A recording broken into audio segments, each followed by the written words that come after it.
Il lui a dit que moi, je n'ai rien vu encore, que lui me donne juste, que un jour, ils vont venir seulement, ils vont me trouver morte dedans. C'est la menace de mort. Le jour-là, mon petit frère a voulu se battre avec lui, même jusqu'à 3 h du matin. Ils étaient en train de faire les histoires. Je m'appelle Violette Agoma. Je suis béninoise, je suis de Porto Novo. Je suis la fille du feu monsieur Agoma Lazare, le professeur certifié d'anglais qui est décédé dans un accident de circulation le 1er juillet 1996 en allant à une correction du baccalauréat. Je suis sa fille. Aujourd'hui, je viens devant vous, premièrement pour raconter un peu mon histoire parce que ça me pèse assez. Et j'ai envie de me libérer aujourd'hui. Parce que ici, au Bénin, beaucoup de gens me connaissent, même au-delà du Bénin. Un peu partout dans le monde, grâce à mes activités, grâce grâce à mon commerce que je faisais avant. Beaucoup de gens me connaissent sous le nom de Maman Jeudi Bénin. Mais peu connaissent mon histoire. Je suis quelqu'un qui ne m'ouvre pas assez aux gens. Et la vraie version de moi-même, personne d'autre ne peut la connaître et la raconter à part moi-même. Donc aujourd'hui, je viens vous donner la vraie version de moi actuellement.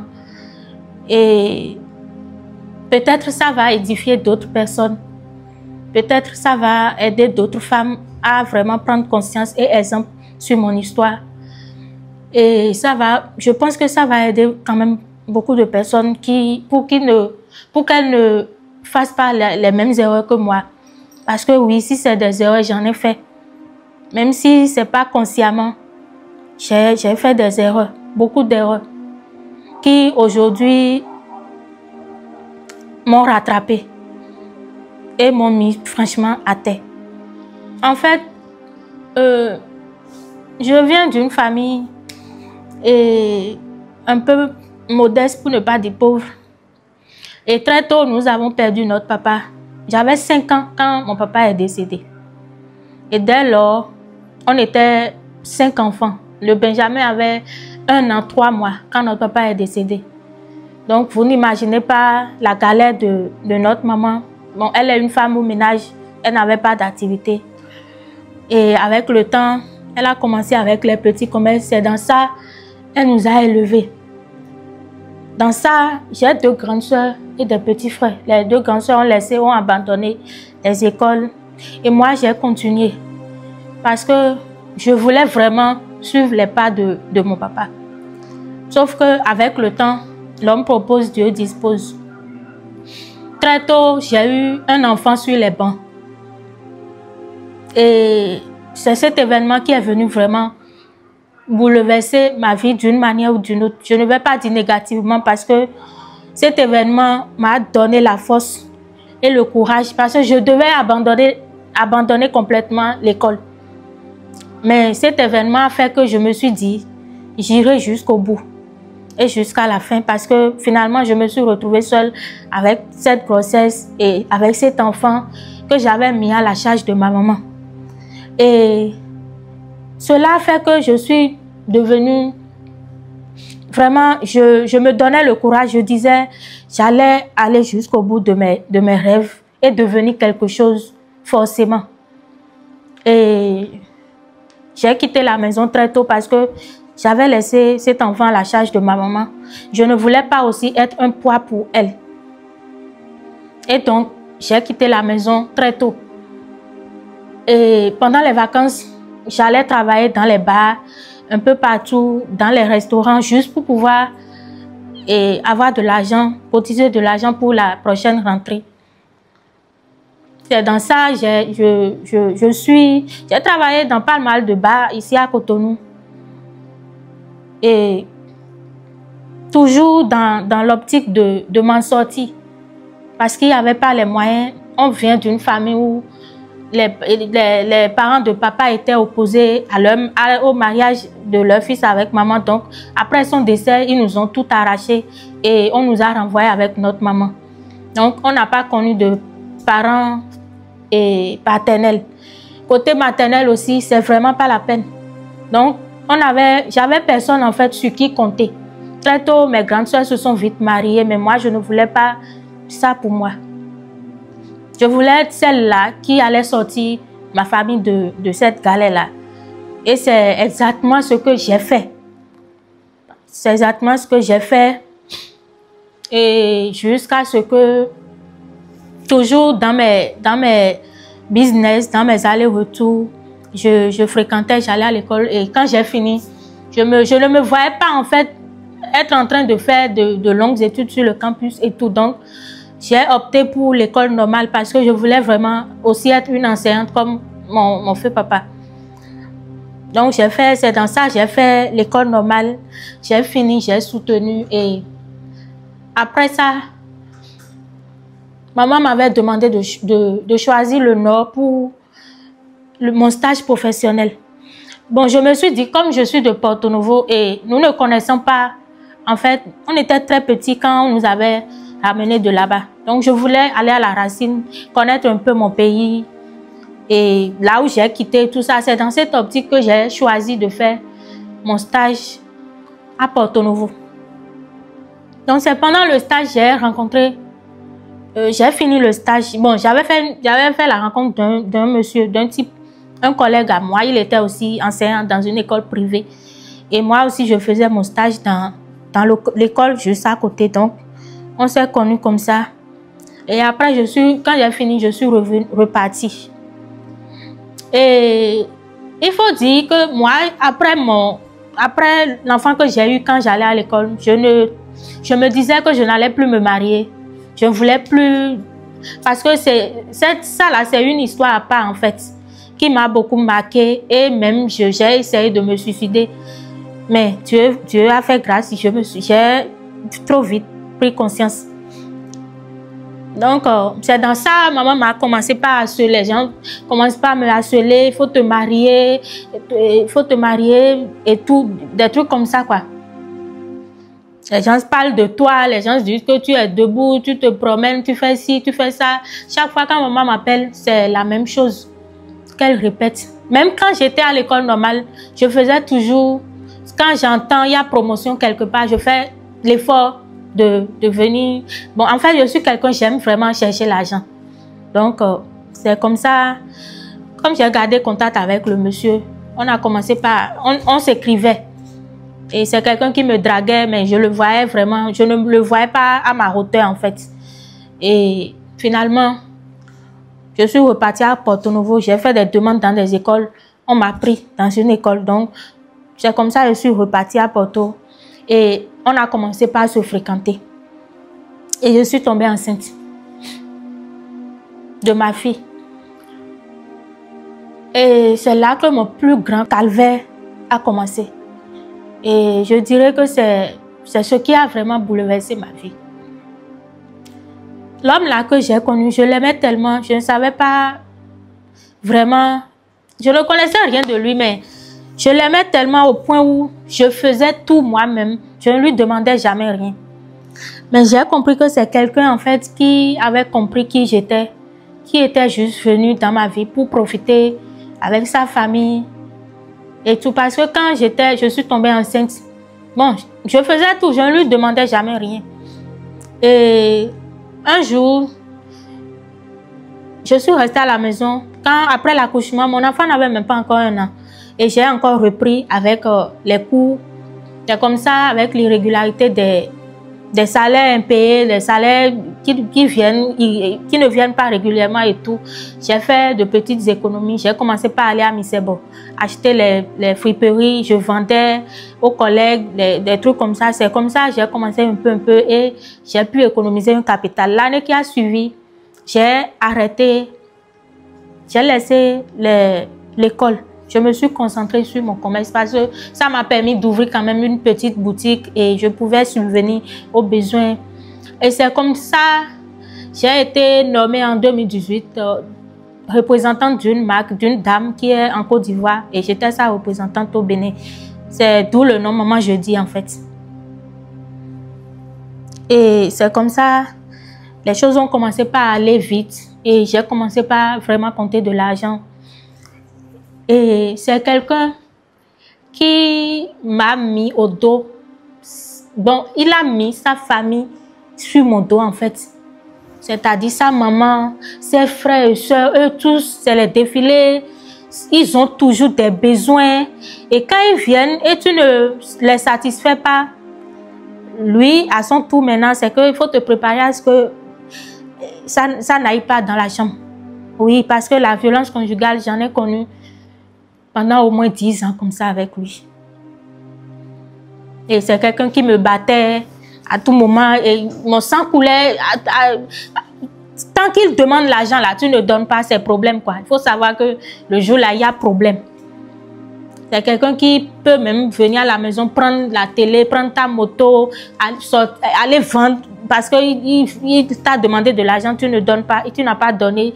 Et c'est les menaces de mort à répétition. C'est que j'ai vécu, j'avais l'argent en fait, mais je n'étais pas du tout heureuse dans ce foyer-là. Mais comment on dit, je faisais de manière à ce que les gens pensent que je suis en fait heureuse et que tout allait bien parce que c'est quelqu'un que j'habillais, on faisait des ensembles, je le suppliais pour faire une sortie même, pour montrer à tout le monde que tout va bien chez moi. C'est pas facile. C'est pas du tout facile. Des fois même, j'ai le visage enflé le jour, je fais tout, c'est encore moi qui subis. J'ai vécu ce calvaire-là pendant 10 ans. Et ça m'a complètement ruiné. Ça m'a ruiné complètement. Parce que c'est quelqu'un qui vient toujours, qui dit donne, donne. Donne, donne. C'est dans ça, il a eu des maîtresses dehors. Il a engrossé dehors. Et le comble, c'est que à chaque fois, sa maman m'appelle pour me dire, aïe, tu sais, ton mari t'aime, hein, les choses comme ça. Et c'est toi. Ils ont fait de manière même à ce que j'ai oublié que moi-même, j'avais une famille. C'est que la seule famille que j'avais dans le temps, c'était eux, quoi. Et tout ce que eux, ils veulent là, c'est ça que je fais. Il y a encore un autre point. Ils m'ont amené dans une église. Et parce que j'avais un peu les moyens, on m'a nommée présidente du chorale dans l'église. Et bonjour, encore un autre calvaire là-bas. À chaque fois, c'est toi qui devais... Que toutes les dépenses liées au fait, tout ce qui allait se passer sur la paroisse, c'est toi en fait quoi. Les choses ont commencé comme ça et au début, je n'avais pas fait de prêts dans les microfinances. Non, non, je gérais moi-même mon propre fonds. Et après, j'ai vu que vraiment, j'ai chuté. Et c'est là que j'ai commencé par prendre les prêts dans les microfinances. Et ça là aussi, il n'avait même pas pitié de moi. Je me rappelle, un jour, je suis allée prendre de l'argent dans une microfinance. Je suis revenue à la maison, j'ai déposé le sac. Il a pris le sac avec tout ce qu'il y a dedans, l'argent, tout. Il est parti, il a éteint tous ses portables. Il a disparu comme ça. Ce que j'ai vécu là, dans ce mariage, je ne peux pas tout expliquer. Parle de combien? Bon, j'avais pris 550 000 le jour là, dans une microfinance, on appelle Bethesda. Et c'est quelqu'un aussi, je faisais des dépôts retrait, mobile money. Donc, au début, je ne savais pas. J'avais un frère avec moi. Donc, la nuit, je sens qu'il y a des opérations sur le portable, sur le compte. Et quand je me réveille le matin, je me dis non, c'est pas ça. Même sur mon propre portable, je faisais des tontines en ligne. Et aujourd'hui, j'ai eu des problèmes de tontines avec beaucoup de personnes. Je ne pouvais pas expliquer que c'était ça en fait, quoi. Et chaque fois, moi, j'ai de l'argent sur les comptes. Mais lui, la nuit, quand moi je rentre fatiguée, je dors. Lui, il prend mon portable, il fait des opérations, il fait des envois aux gens.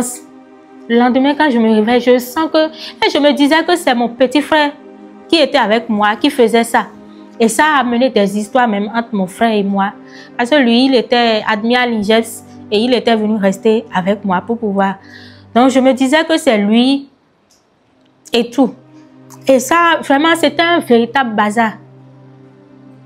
je ne pouvais pas, je ne sais pas comment expliquer en fait pour que les gens comprennent ce que j'ai vécu là. Et c'est quelqu'un même que ma famille n'appréciait pas. J'ai un frère qui ne parle pas avec moi aujourd'hui, bientôt 7 ans, à cause de lui, parce qu'il a traité de vaurien. Parce qu'il n'a jamais rien fait pour ma famille, pour qui que ce soit. On lui avait seulement demandé de venir faire connaissance. Et moi-même, j'avais pris mon argent, j'avais acheté les boissons, tout ce qui allait. Il m'avait dit que 4 personnes allaient partir, j'allais payer le transport pour les 4 personnes, aller-retour et tout. Et il avait pris les enveloppes. C'est comme ça, il a dépensé. Les boissons sont restées là. Il vient, il ouvre, il boit, il vient avec ses amis. C'est quelqu'un même, quand je ne suis pas arrivée au Nigeria ou à Lomé ou à Cotonou pour les achats, c'est le jour-là qu'il amène ses amis à la maison, faire la fête et tout. Bon, c'était vraiment un véritable bazar, mais je supportais parce que je me disais qu'il allait changer. C'est dans il va changer là que je suis restée toutes ces années. Et j'en avais marre. C'est quelqu'un, quand il te bat même, il peut prendre un couteau, il peut prendre une bouteille cassée. C'est que ton sang doit sortir en fait. Et j'étais fatiguée, vraiment. J'étais vraiment fatiguée à bout. Et j'ai quitté le 13 mars 2023. C'est quand j'ai quitté là que j'ai signé mon arrêt de mort. C'est les menaces de mort. Je ne peux pas tout expliquer. Mais après ça, je suis tombée vraiment malade. Très malade. Si ma maman n'était pas vivante, je ne serais plus de ce monde. Et d'abord même, avant ça, qu'est-ce qui m'a le plus motivée à partir? J'avais suivi 2 opérations, 2 chirurgies quand j'étais là. Il n'a jamais mis pied dans l'hôpital. Donc à chaque fois quand je suis hospitalisée, il trouve le moyen de rentrer dans la boutique, de prendre les choses, les liqueurs, les vins, les trucs, les pailles, les chaussures. Et il part. Il coupe, il éteint tous ses portables. C'est quand il finit, que l'argent qu'il a pris aussi finit, qu'il rentre à la maison. Et pour la dernière fois, on m'avait fait une GU. C'était en septembre 2022. Et j'étais restée hospitalisée. C'était mon petit frère qui était venu rester avec moi. Et ma maman me demandait tout le monde demandait d'après lui. Je disais non, qu'il est parti à une mission quelque. Bon, j'inventais des choses en fait pour camoufler son absence. Et c'est là, mon frère, après quand on est rentré à la maison, mon frère est venu rester un peu avec moi. Il a compris beaucoup de choses. Et c'est là, j'ai dit, je ne peux plus rien. Depuis toutes ces années, je n'ai jamais appelé ma famille pour dire, j'ai un tel problème, il y a un tel souci. Mon mari, je n'ai jamais appelé qui que ce soit pour dire quoi que ce soit. Et c'est là, en fait, mon frère même, il a vu un peu comment je vis les choses, ce qui s'est passé. Parce que après, quand on est rentré à la maison, il est venu. Il est venu un jour vers 3h ou 4h du matin. Et il a commencé par menacer mon petit frère. Mon petit frère voulait le moraliser. Il a commencé par le menacer. Il lui a dit que moi, je n'ai rien vu encore. Que lui me donne juste... qu'un jour, ils vont venir seulement, ils vont me trouver morte dedans. C'est la menace de mort. Le jour-là, mon petit frère a voulu se battre avec lui, même jusqu'à 3h du matin. Ils étaient en train de faire les histoires. Et moi, je n'allais pas bien. J'ai dit à mon petit frère de laisser. Que tout ça va finir bientôt. Donc, comme là où on est, c'est moi-même, j'ai loué la chambre. Il n'a jamais payé d'avance. Il n'a jamais loué de chambre. C'est moi-même, je paie d'avance. J'ai loué la chambre. Tout ce qui est dedans, comme divan, télé, tout, c'est moi-même. Donc, un jour, je ne voulais plus qu'il ait accès à ma chambre, à la chambre à coucher, en fait. Donc, tout ce qui est à lui, là, j'ai mis au salon. Je pensais que si je faisais ça, là, il allait partir. Il est resté au moins au salon pendant au moins 2 mois comme ça.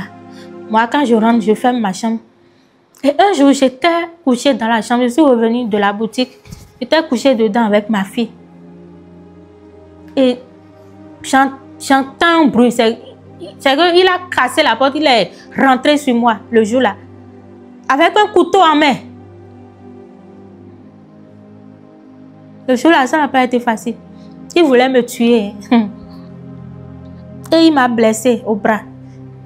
Et je suis restée, comme ça, je suis allée au commissariat qui était le plus proche de nous. La nuit, là, j'étais en culotte. Et c'est comme ça, le lendemain, j'ai commencé par maintenant dire, je vais partir. Mais je ne disais rien. C'est comme ça, j'ai cherché une autre chambre. Et j'ai appelé ma maman, je lui ai dit de venir, que j'ai une situation, je veux lui parler. J'ai appelé mes soeurs, elles sont venues. Et je leur ai fait part de tout ce que je vivais en fait. Et que je voulais partir. Ma maman a crié Alléluia. Parce que eux tous là, ils savaient que c'était pas, c'est qu'il avait fait quelque chose sur moi en fait. Et à tout ce qu'on me disait, je répondais seulement, j'étais incapable de leur refuser quoi que ce soit. À lui, à sa famille, même à l'église là où on m'a amené là. C'est que quand ils viennent avec les dépenses, les choses comme ça, c'est que je n'ai jamais dit non à quoi que ce soit. Quand j'étais même hospitalisée, je n'ai trouvé personne même de l'église. Parce que j'avais commencé par sentir les malaises. Je n'allais plus à l'église, j'étais à la maison. Donc pour ça, le pasteur aussi est fâché.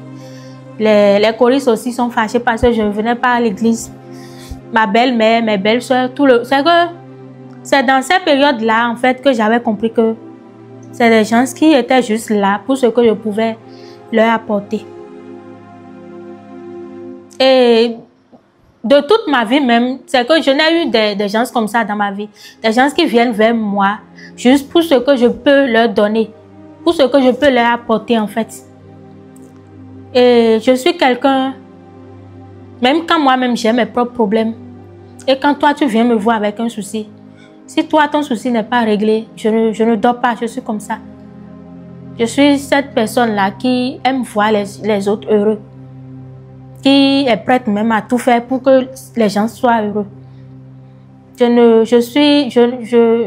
ne dis pas vite non en fait, c'est pas mon genre. Si j'ai la possibilité, je le fais. C'est dans cette optique-là que moi j'étais en fait, mais j'avais compris que ils étaient juste là pour ce que je pouvais apporter à l'église, à eux tous en fait. Donc, quand je suis partie, après un jour, j'ai rencontré le pasteur. Et il m'a demandé, d'après moi, on a dit que moi je suis partie, j'ai quitté l'enfant et il a demandé à ma belle-mère et que moi je suis partie. Qu'est-ce qu'elle a fait pour réparer ça? Et que ma belle-mère lui a dit qu'elle n'a pas ce temps. Hein. Que comme moi-même, je ne sais pas ce que moi je veux là. Je vais me promener tellement. Et un jour, il est venu, ma maman était avec moi. Et il est venu, il a expliqué tout ce que ma belle-mère a voulu, ils ont fait. Je me rappelle un matin, bon, quand son fils me battait, il dormait dehors, il buvait. C'est quelqu'un en fait, quand il prend son salaire, le jour là, d'abord il fait des prêts dedans, il bouffe la scolarité des enfants et à la fin du mois, il n'a plus grand chose. Donc quand on lui remet le peu de choses qui restent, c'est quelque part à Porto Novo là-bas là. C'est dans un cabaret en fait, c'est là il passe tout son temps, il boit ce qu'il veut, il rentre les yeux rouges à 2h, 3h du matin. Quand il rentre là, il doit frapper quelqu'un forcément. Et un matin, sa maman m'a appelé pour me dire de venir voir quelque chose. Et je suis allée, elle m'a dit que ce qu'elle veut me demander là, qu'une mère ne fait pas ça à son fils, mais qu'elle est obligée de faire ça pour que j'ai la paix. Elle dit, si ça peut m'apporter la paix, pourquoi ne pas le faire? Et c'est là, elle m'a amené chez le pasteur et elle disait au pasteur, au chargé, elle lui avait dit quelque chose hier. Que voilà, c'est pour ça qu'on est là. J'ai dit, je ne comprenais pas. Et après, elle m'a dit qu'elle a demandé au pasteur de nous faire, je ne sais pas trop comment le dire en français, de nous faire un travail pour que, au moins qu'on s'entende quoi. Quand je lui parle, qu'il l'écoute. Moi, je ne savais pas que c'est mon propre argent. J'ai demandé au pasteur combien il faut.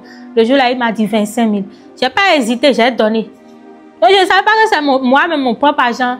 J'ai donné là. Ils ont pris pour faire quelque chose sur moi pour que je puisse toujours leur dire oui, oui. Toujours, c'est que tout ce qu'ils veulent là. Même ma belle-mère restée là un matin, elle m'a appelé qu'elle a besoin d'armoire. Mon armoire que j'ai fait là, si je peux commander pour elle. J'ai dit, il n'y a pas de problème, j'ai appelé le menuisier, j'ai commandé pour elle. C'est que c'est quelqu'un, même le jour où je quitte le marché, je viens avec de nouvel arrivage, les pains, chaussures. C'est que le lendemain, c'est elle ou ma belle-soeur, les premières personnes à venir dans la boutique, à choisir tout ce qu'ils veulent. Mais je n'ai jamais dit non. Je n'ai jamais dit. Il m'a même poussé à vendre une parcelle. À vendre une parcelle sur laquelle je voulais construire. Et j'avais fait les démarches, j'avais fait le recasement. Le recasement, je l'avais fait quand ma fille j'étais enceinte de ma fille. J'ai dépensé près de 340 000 pour faire le recasement. Après ça, il m'a dit que l'endroit où ils m'ont donné la parcelle, que c'est pas trop bon, il y a le bas-fond n'est pas loin de là, qu'on n'a qu'à vendre, on va prendre l'argent là. Lui-même, il va compléter, on va acheter ça en ville. Et il me mettait la pression, sa maman aussi m'avait appelé pour ça, les trucs comme ça. Et j'ai cédé. Tout ce que je faisais, ma famille n'est au courant de rien. Je n'ai jamais rien expliqué à ma famille. Et j'ai accepté. C'est le mari à sa grande soeur qui était le témoin. Lui aussi, il était le deuxième témoin. Et on a vendu. Quand on a vendu, l'argent est allé sur mon compte à BOA. Et c'est comme ça, le lendemain, mon mari a commencé par avoir tous les problèmes. Il a un frère qui est admis au bac, qui doit aller à UPAO. Il doit prendre 120 000. Il a sa maman qui a un problème. On les a renvoyés de là où ils sont. Ils doivent aller louer quelque part. Il va prendre de ces comme ça. Je n'ai même pas acheté une pièce de pain dans l'argent. L'argent là est fini. Il m'a dit qu'il voulait prendre une tontine. Et que quand il va prendre ça, de ne pas m'en faire. Et l'argent là est fini comme ça.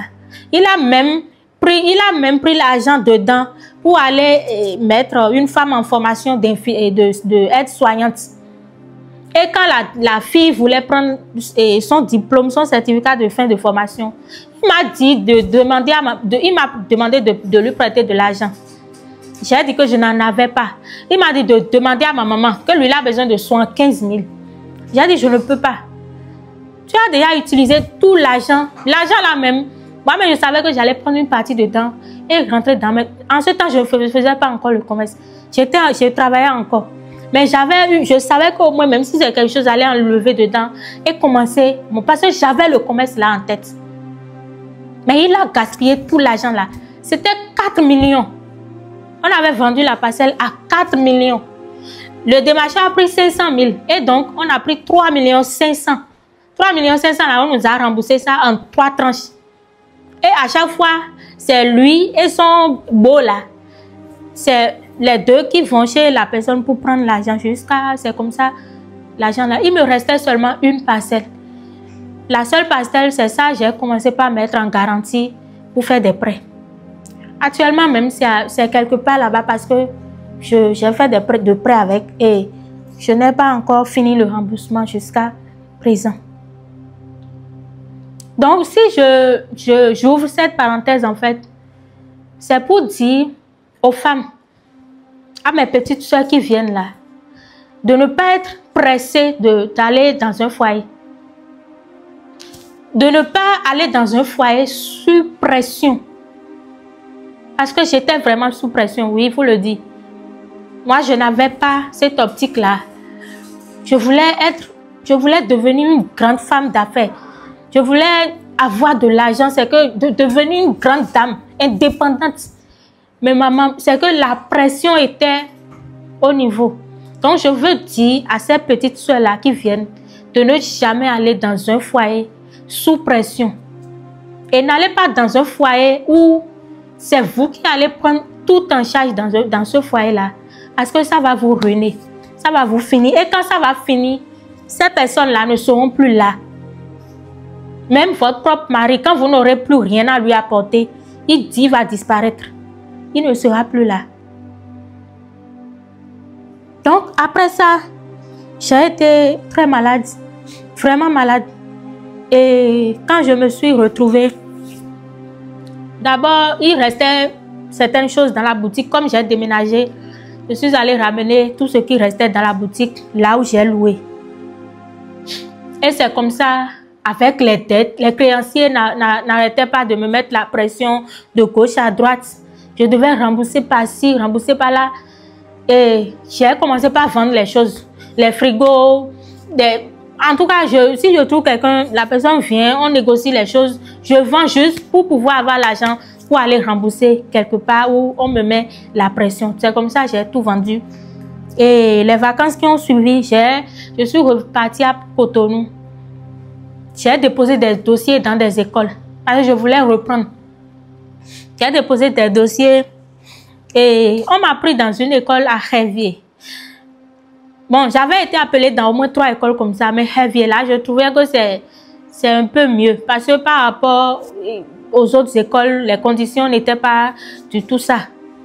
Donc, Révier là, j'ai accepté, on a commencé, le salaire était 30 000 dans l'école, mais comme j'étais la seule qui avait un diplôme professionnel, ils ont mis mon salaire à 35 000. J'étais tellement contente. Et donc, on a commencé, voilà aussi là, on a commencé la rentrée jusqu'à un moment donné, on n'a pas de salaire. C'est comme ça, je me lève à 6h30 déjà, je suis déjà à l'école, j'ai déjà ouvert. Et toutes les responsabilités de l'école, c'est moi en fait. On dit, et comme toi tu as fait une école, comme toi tu as un diplôme, et telle maîtresse là, il faut l'aider, il faut faire ci, il faut faire ça. On n'a pas de salaire. Pendant les congés, moi j'ai laissé. J'ai laissé dans l'optique de peut-être de me relancer, de me concentrer en fait sur peut-être une activité ou bien mon commerce. Et c'est comme ça, je suis allée, j'en ai parlé avec une amie. Parce que dans mon commerce là, j'ai tellement fait de connaissances, des personnalités, des grandes personnes achètent chez moi. Sauf que ces personnes-là, pour m'aider, ils exigent des intérêts à rembourser avec intérêt. Et comme j'étais dans le besoin, je n'avais plus le choix. Je voulais toujours reprendre mon activité.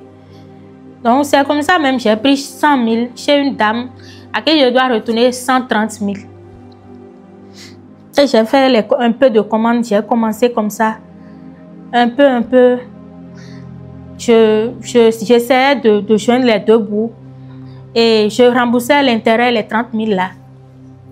Je n'arrivais pas quand même à remettre tout ensemble parce que je me disais, chaque mois, j'enlève 30 000, je lui donne. Je dois payer le loyer, je dois faire ci, si je lui donne tout ensemble comme ça, c'est que ça va vraiment peser sur moi. C'est comme ça, un jour, la dame là débarque chez moi, là où j'ai loué. Elle est venue avec son frère. Ils ont ramassé ma télé. C'est que ils ont ramassé beaucoup de choses, quoi. Et un jour aussi, je me suis retrouvée en garde à vue pendant 4 jours à cause de 50 000 que je devais à quelqu'un. Je ne peux pas dire comment ma maman s'est... Dans tout ça, quand ça allait bien chez moi, je mettais ma maman, je l'élevais en fait.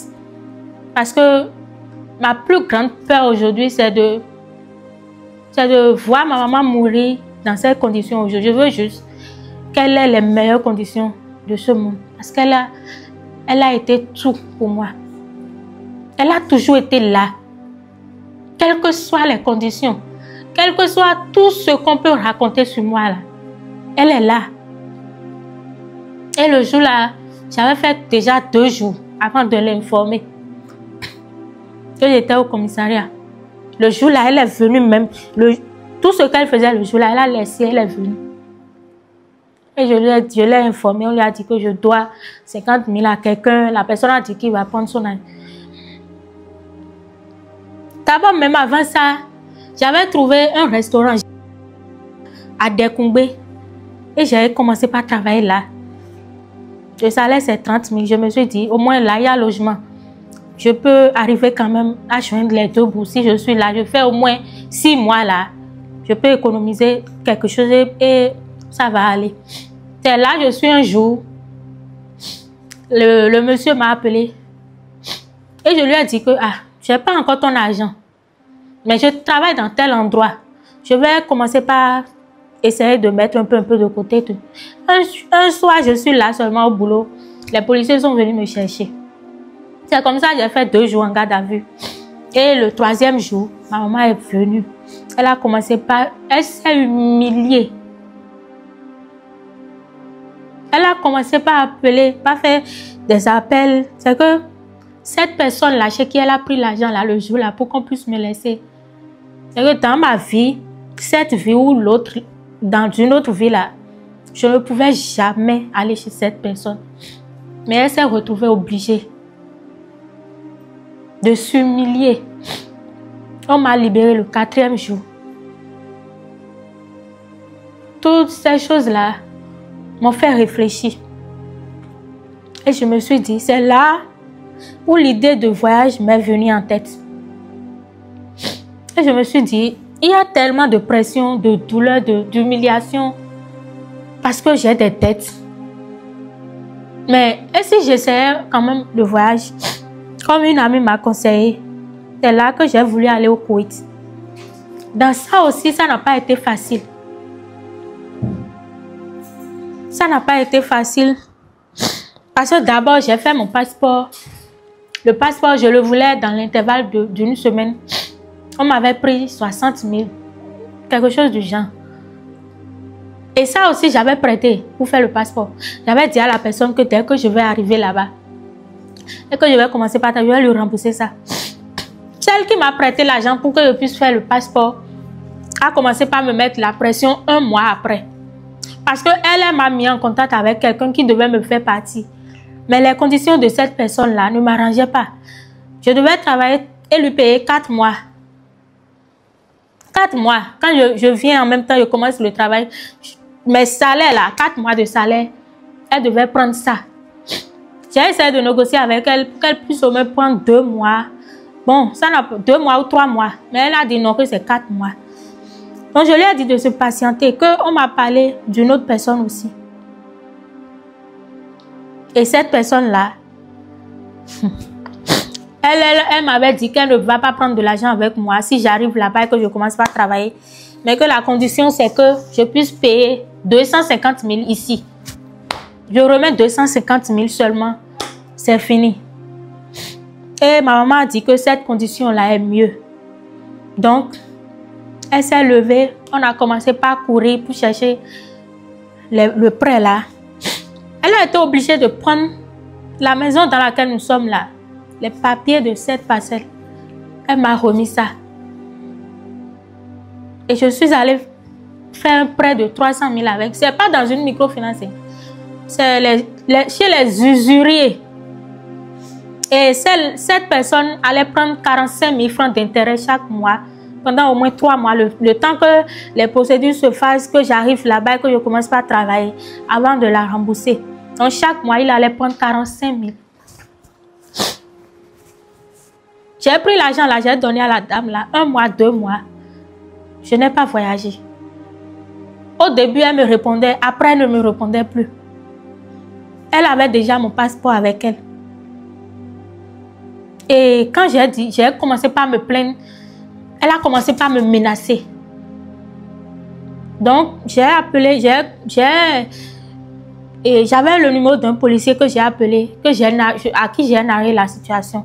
Et je lui ai dit, voilà, telle situation. C'est lui-même qui m'a aidé à faire le passeport. C'est lui qui m'a mis en contact avec la personne qui est là-bas, qui a pris l'argent, qui m'a fait le passeport dans le temps. Et donc, il m'a dit de lui dire que j'irai. Il a appelé une institution là, je ne me rappelle plus, mais c'est une institution qui s'occupe de. C'est comme Criette en fait. Donc, il m'a dit de lui dire que s'il ne me retourne pas le passeport et l'argent, de se préparer.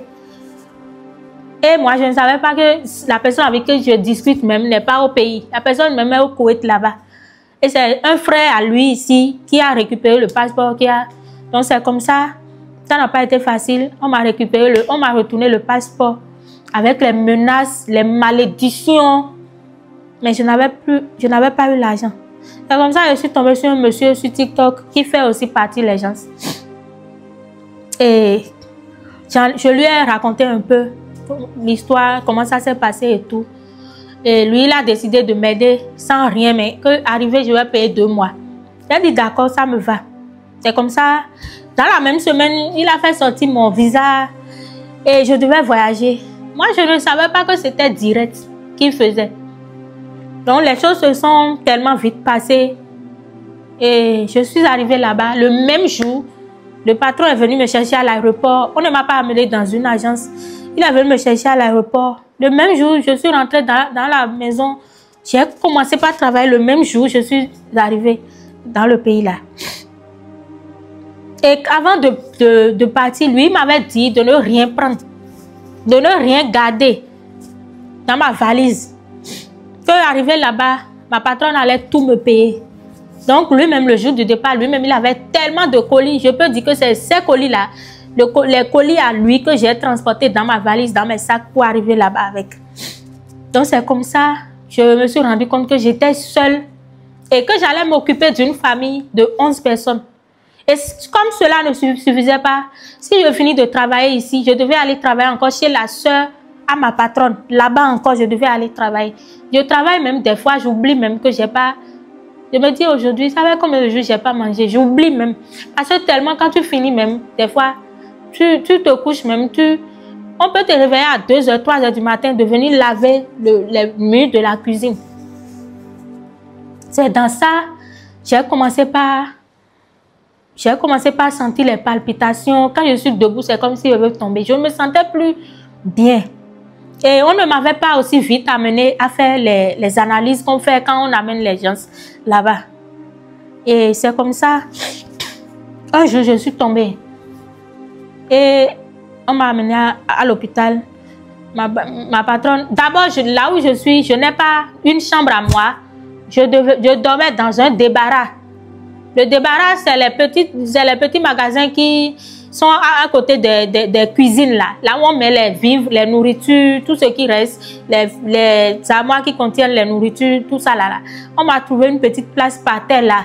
On m'a donné une couette, une ancienne couette, peut-être une qui était déjà passée à utiliser. C'est la couette là que je mets par terre. Je me couche sur ça. Je n'ai pas de lit, je n'ai pas de matelas. Et c'était la période de fraîcheur. Quand je dis fraîcheur là, c'est pas la fraîcheur dont on parle ici au Bénin. Je souffrais tellement la nuit. Il y avait l'eau qui coulait sur moi. Toute la chambre est inondée à tout moment. Je fais des vidéos, j'envoie mon intermédiaire, je me plains. Il commence par crier. J'ai déjà appelé ta patronne. Je l'ai bien grondée. Aujourd'hui, là, il va t'acheter ton matelas. Aujourd'hui, là, il va t'acheter dans ça. Je suis restée. Je n'ai rien eu. Même me changer là, je peux rester dans le même habit pendant 4-5 jours. Elle s'en foutait, lui. Elle, son problème, c'est que je me réveille, je me lave, je fais ses travaux à elle. Et c'est comme ça, quand on m'a amené à l'hôpital, ils ont fait les analyses. Ça a révélé que j'avais un gros cœur. Effectivement, quand j'étais au CM2, je me rappelle, je ne faisais pas le sport, j'étais inapte. Et ma maman me disait que j'avais un problème de cœur. Et que je ne pouvais pas courir, je ne pouvais pas faire de lourds travaux et tout. Donc, c'était pour ça que je ne pouvais pas faire le sport quand j'allais à l'école. Donc, c'est là, ils ont appris que j'ai un gros cœur et ça pouvait lâcher à tout moment. Donc, c'est comme ça, l'État koweïtien m'a donné 24 heures pour quitter Koweït. Et ils ont pris mon billet et je suis rentrée. Mais bien avant que je ne rentre, c'était mes conditions qui m'avaient amenée au Koweït. Et donc, quand j'étais dans l'avion, je pleurais seulement. Parce que je me disais, est-ce que c'est une malchance? Est-ce que c'est une malédiction? Est-ce que c'est un envoûtement? C'est quoi en fait? Je ne comprenais rien. J'ai tellement de dettes au cou, là où je suis actuellement là. J'ai tellement de dettes que je n'ai plus jamais connu de sommeil. Il y a des mois, je ne dors plus. Et je pleurais seulement dans l'avion. Parce que je me disais, j'ai laissé 2 enfants à la charge de ma maman. À cause de mes conditions, mon fils aîné, lui, je l'ai amené à arrêter l'école, même en 2023, quand j'ai quitté. Donc, mes conditions ont fait que il ne va plus à l'école jusqu'à aujourd'hui. Et ma petite aussi est restée à la maison il y a 1 an. C'est une dame qui m'a appelé qui m'a dit qu'elle va prendre sa scolarité de l'année passée en charge. Donc, je pensais à tout ça là. Je me disais, je voulais voyager, travailler, mettre ma famille dans de bonnes conditions. Ma maman, mes enfants et tout. Je voulais vraiment me sacrifier pour que les choses redeviennent comme avant. J'étais l'œil de cette famille, c'est moi. Quand il y a des décisions, quand on ne me voit pas, on ne les prend pas. C'est moi, c'est ce que je dis qui passait dans cette famille. J'étais là pour mes frères, pour mes soeurs. Je faisais tout, en fait, tout ce qu'ils voulaient. Mes soeurs se sont mariées, mais elles n'ont pas de conditions. Donc, chaque fois, c'est moi qui dois les aider à trouver un petit fonds de commerce et tout.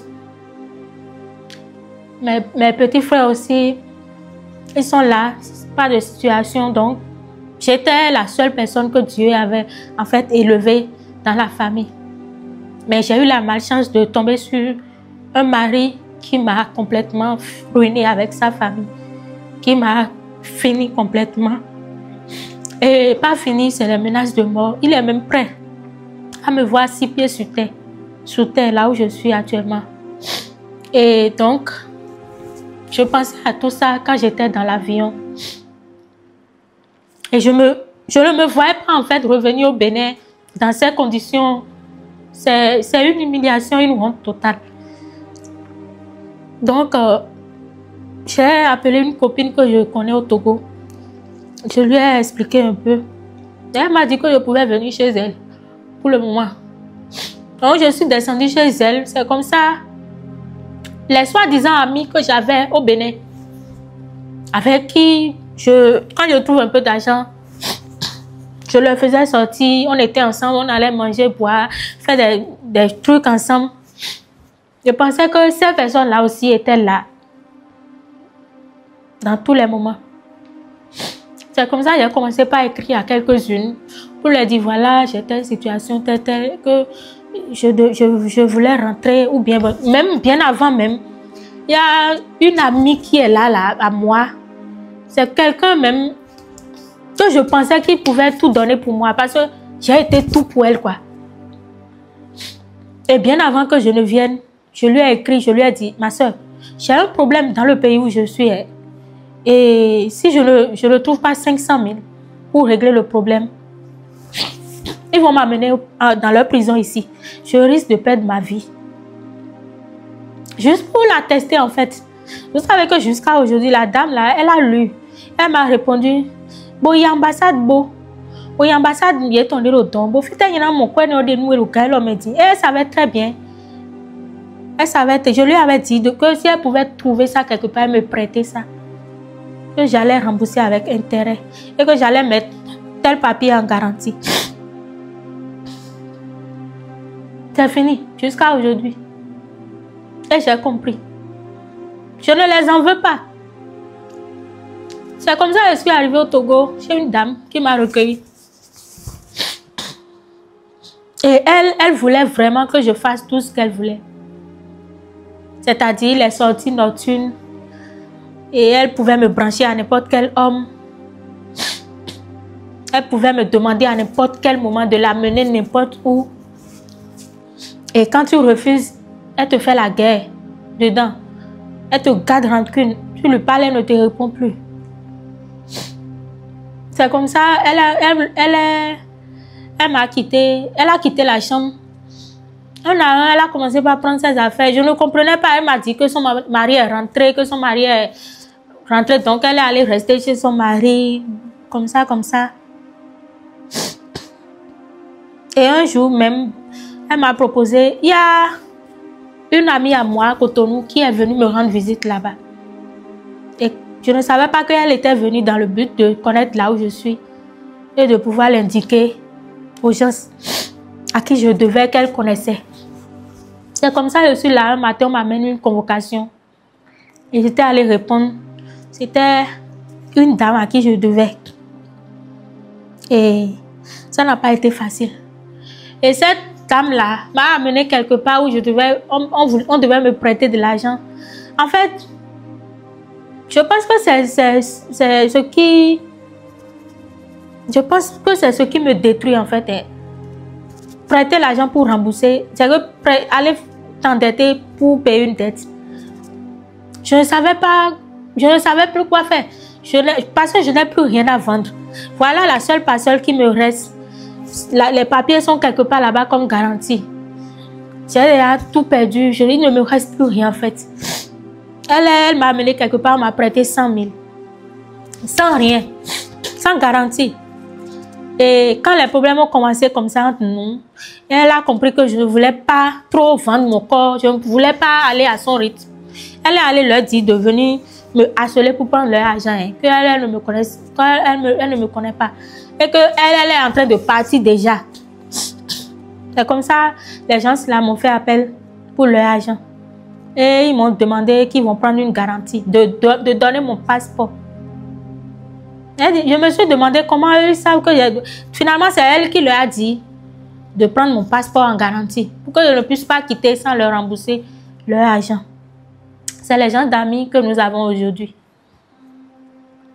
Donc, c'est comme ça aussi. Il y a quelques jours, j'ai été informée que je devais libérer la chambre là où je vis actuellement, là-bas. Et honnêtement, depuis des mois, chaque jour, je suis brisée. Je ne sais plus quoi faire en fait. Je ne sais plus par où commencer. Je ne sais plus quoi faire. Je sens que je me perds. Je ne sais pas. Des fois, c'est comme si je veux déjà mourir parce que je n'arrive pas à respirer. Je suis étouffée d'une façon. Je sens que mon cœur me fait mal. J'ai les pieds, les mains qui tremblent. Les maux de tête, le vertige. Et c'est comme si je veux déjà partir. Et plusieurs fois, je fais des vidéos d'adieu que j'envoie à une cousine. Je lui dis, si je ne suis pas là, qu'un jour ma maman aussi n'est pas là, prends soin de mes enfants, s'il te plaît, des trucs comme ça. Je ne sais pas, je ne me retrouvais pas du tout. Et j'avais vraiment lourd. Il fallait que j'en parle pour me libérer en fait. Juste pour expliquer à tous ceux-là qui vont me reconnaître ici. Que ça soit pas ma voix, que ça soit pas mon visage, que ça soit pas mon nom. Que la vraie version de moi-même, il n'y a que moi qui peut la raconter. Et que je ne suis pas ce genre de personne qui laisse tout le monde connaître mon moi en fait. Tout le monde peut chuter, peut tomber. Et l'essentiel, c'est quand même de pouvoir se relever, je pense. Aujourd'hui, j'ai la pression. J'ai ces créanciers-là qui me harcèlent. Même des menaces de mort. Il y a une dame à qui je dois, qui m'a dit que si je ne lui donne pas son argent dans tel délai, qu'elle va amener moi mon nom chez ses grands-parents. Des gens avec qui je tournais à faire d'argent. Même quand j'étais moi-même, quand je comptais des millions, il y avait des gens. Il y a une dame qui travaille dans une banque dont je peux faire tel nom. Elle me connaît. Quand elle vient dans ma boutique, elle est étonnée. Et cette dame-là m'appelle par moment pour me dire, Tata Vio, j'ai 500 000 ici, je ne veux pas utiliser maintenant. Tu vas prendre ça en attendant. J'ai beaucoup de personnes comme ça qui m'appellent juste pour prendre de l'argent. Parce que, je ne sais pas, ils savent que je vais rembourser. Mais après, quand j'ai commencé à avoir des problèmes, c'est ces mêmes personnes-là maintenant qui me proposent des prêts avec intérêt. Ces mêmes personnes-là, quand je vais vers eux pour me rendre ce service-là, ils exigent des intérêts. Et ça m'a complètement déconstruite. Ça m'a fini. Aujourd'hui, je suis menacée. Je suis harcelée. Je reçois même des menaces de mort à cause de mes nombreuses têtes. Ma santé a pris un coup. Et quand je me rappelle aussi de la situation de ma maman, ça me plonge encore plus. Parce que ma situation à moi est en train de la détruire en fait. Elle ne dort plus. Elle sursaute la nuit, elle se réveille, elle commence à pleurer. Parce que quand elle pense à la seule fille sur qui elle a toujours compté, et qu'aujourd'hui tout va de travers dans ma vie, ça la rend aussi malade. C'est une tensionnaire. Et à l'heure où je vous parle, elle est très malade actuellement à cause de ma situation. Et moi-même, je suis là, j'ai peur. Je sursaute, je ne dors plus. J'ai les palpitations, je ne sais pas, je ne sais pas comment décrire ce que j'ai par rapport à l'harcèlement que je reçois de la part des créanciers, des menaces à tout bout de champ. Aujourd'hui, je demande de l'aide pour reprendre, me reconstruire, s'il vous plaît.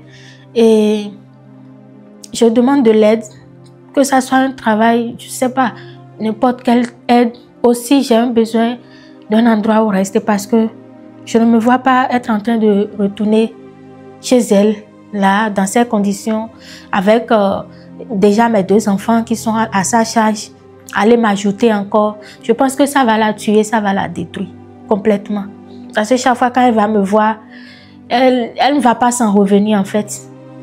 Donc là où je suis actuellement au Togo, je n'ai que 4 à 5 jours pour libérer la chambre. Et là, je ne sais pas où aller, je ne sais plus où rester. Je ne sais pas si je peux avoir quelconque aide et sur ce côté, peut-être quelque part où rester. Et par la suite, si c'est aller chercher un travail pour m'occuper et essayer de reprendre, de commencer par me reconstruire. En fait, je me suis retrouvée au Togo. Pourquoi? Pour la simple raison que j'ai peur de me retrouver au commissariat encore ou en prison. Parce que déjà, l'effet que ça a donné sur elle, quand elle était venue me voir à Togo, à PK14 là, quand j'avais fait 4 jours en garde à vue, à cause de 50 000. Aujourd'hui, je me dis, si je suis là et que ces créanciers-là arrivent à mettre à exécution leurs menaces et qu'on vienne me chercher maintenant et qu'on m'amène en prison, c'est qu'elle ne va pas survivre. Je suis sûre qu'elle ne va pas survivre. Tous mes autres soeurs disent qu'elles m'aiment plus que tout le monde et tout. Chaque maman a sa manière d'aimer ses enfants. Mais moi, je suis un peu particulière à ses yeux. Tellement que quand quelque chose me touche, ça la touche. Dans 5 jours, 6 jours, j'aurai 36 ans. Et j'avais fixé comme objectif que déjà, avec mes 30 ans, je serai chez moi, dans ma propre maison. Voilà, malheureusement, je suis tombée sur un homme qui n'a pas cette vision-là. Tout ce que lui, il veut, c'est donner, donner, donner. Je me rappelle un jour, j'ai dit à mon mari que maintenant, je veux commencer les travaux sur ma parcelle. Et il m'a dit que si moi, je construis, de savoir que le mariage est fini pour moi. Que lui ne peut pas aller habiter chez une femme, chez elle. Alors que partout où on loue, c'est moi qui paie le loyer. Ça a même amené des histoires. Sa maman aussi m'a appelé pour me dire que comme il ne veut pas de laisser d'abord en attendant et tout et tout. C'est comme ça, tout est parti en fumée. C'est un homme, même quand il te demande de l'argent, tu ne donnes pas. 1 heure de temps après, sa maman t'appelle pour me dire, telle personne, toi, tu sais que c'est toi seul qu'on a dans la famille. Ton mari te demande de l'argent, tu ne lui as pas donné. Pourquoi tu fais ça? Tu sais que c'est sa chance qui t'accompagne, non? Il faut lui donner ça. Chaque fois qu'il te demande, donne ça. C'est dans ça que je me suis retrouvée complètement finie. Parce qu'arrivé à un moment donné, il ne croyait plus. Même quand je dis que c'est des prêts que je fais pour pouvoir maintenir mes 2 boutiques là, il ne croit pas. Donc aujourd'hui, je suis là devant vous. J'en ai déjà vraiment assez. Je ne souhaite pas être jugée. S'il vous plaît, je ne veux pas être jugée. Et j'en ai déjà assez. Et je suis déjà jugée par tout le monde, par des gens à qui je dois. On me traite de tous les noms, menteuse, voleuse, arnaqueuse, escroc, tout ça là. Juste parce que je dois, mais je ne suis pas là. On me cherche, on ne m'a pas trouvé. On pense que j'ai fui avec leur argent ou bien des choses comme ça. Donc, je vous dis, il faut vivre ce que je vis pour savoir ce que ça fait. Donc, s'il vous plaît, je ne souhaite pas être jugée. Et si aujourd'hui, j'ai décidé d'en parler, c'est de me libérer c'est de me décharger. Peut-être que ça aussi pèse sur mon cœur et ça fait que le cœur me fait mal.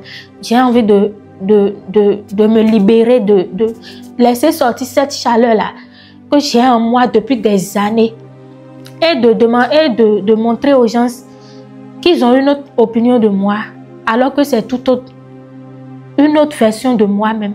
La femme forte que j'ai toujours été, que vous avez toujours connue, même si ce n'est pas sur les réseaux, que vous avez toujours connu, une femme forte, une femme capable et tout. Derrière cette femme-là, il y a eu beaucoup de difficultés, beaucoup de peines, beaucoup de souffrances.